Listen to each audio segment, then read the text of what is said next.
hunter claims to have encountered a strange creature in Arkansas. It remains unclear what this creature actually was. December 26, 2016. In the pre-dawn hours, Tracy B. left her Perryville home and began making her way across a soggy field to a small knoll. A severe 3-day rainfall had left the surrounding fields a flooded mess. Unable to reach her deer stand, she set up atop a knoll and began to survey the area. By this time it was getting daylight as I sat up on a knoll and watched the field below that was completely flooded. The water that was coming into the field was coming and running from west to east. I sat on the protected knoll and watched as ducks and geese landed in the open field at the west end, and then floated down to the east end of the field, then would fly back to where they landed originally and began the whole process again. I would scan west-right to east-left over and over, watching and looking for deer that may be milling about along the edges of the field. On one of my scans, I get to about the middle of the field, and I notice in the tree line directly across from me something I had not noticed before.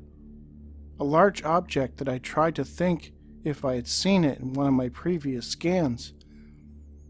It was large and either hairy or leafy. I immediately got the heebie-jeebies but continued to sit ever so still. I had scanned this field for approximately 2 hours, and this bush or whatever it was hadn't been there.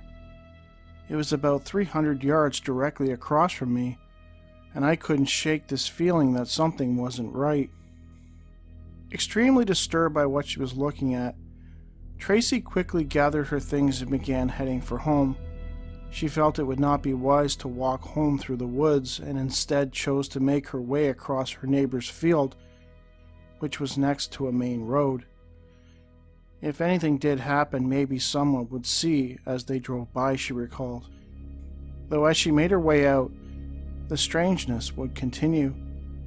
On the way in, I had been able to cross a swag that had minimal water, but now, as soon as I entered it, it was almost over my boots. I decided to go back up on the knoll and take another path that was a little longer, but gave me access to the field I wanted to be walking in. When I topped the knoll, I decided to look back at the area that the form had been standing at, and it was no longer there.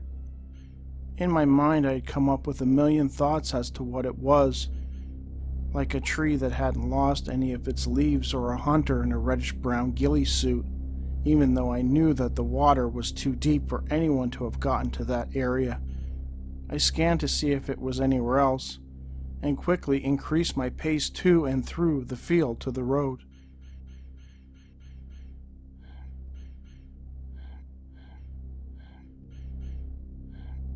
In 2003, in Carnegie, Oklahoma, a woman claims that a strange creature appeared outside her home.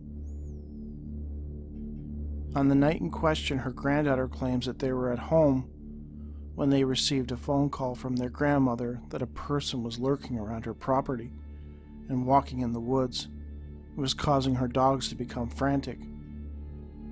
The witness and her uncle arrived to check it out, and they searched the area around the house to no avail.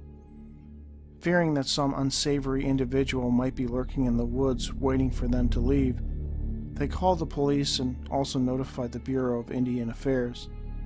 Things seemed to die down afterwards, though a few weeks later, the grandmother and the uncle were sitting in the living room of the home when they spotted a dark figure with red eyes standing at the screen door.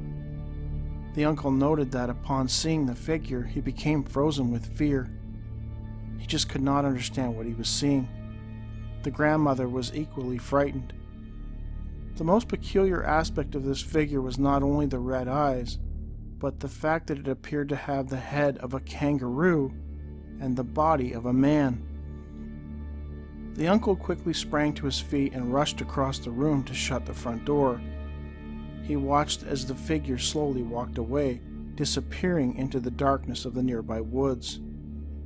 They dialed up the witness and her father, as well as a few more uncles, to come out so they could attempt to track down the bizarre-looking creature, though they never did find it.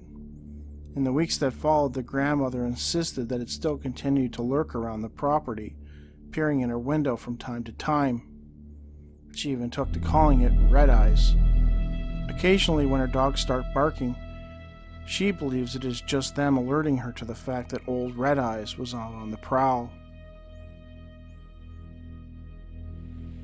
I know Albert Rosales has collected a number of these weird, they're kind of like hard to describe. They're like kangaroo humanoids, but like there's a large number of these kangaroo headed type humanoids that sometimes they have the body of a man, sometimes they have reptile like bodies, sometimes they have another like an animal type body, and people are seeing these things all over the place in the woods. These giant like kangaroo creatures. Do I think this was a unknown cryptid, given that it had red eyes? Not likely. I think it was something else. What that something else was, I don't know.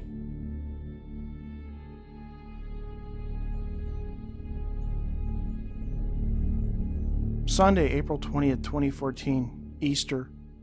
A woman in North Alabama claims that at around 3 a.m. she woke up feeling restless. She decided to sit up and listen for her kids to wake up and find their Easter baskets. At around 6 a.m., she overheard her youngest son squealing with delight. I knew it. I knew he was real. Oh my God, everyone come look.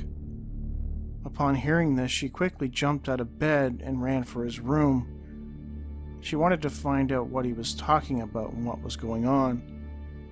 When I open his door, he is looking out the window towards the woods. I ask him what the commotion was all about, and he says that the Easter Bunny was looking in his window. Mind you, this window is about 5.5 feet off the ground. Confused, I ask him to describe exactly what he saw. He tells me he woke up to a giant black bunny staring at him, and he could see him from the shoulders up. By my calculations, that would make this bunny about 10 feet tall with ears. My son said that when he locked eyes with the bunny and squealed in delight, the bunny turned around and hopped away towards the well house, and that's when I walked into the room. The woman was not sure what to make of the strange sighting.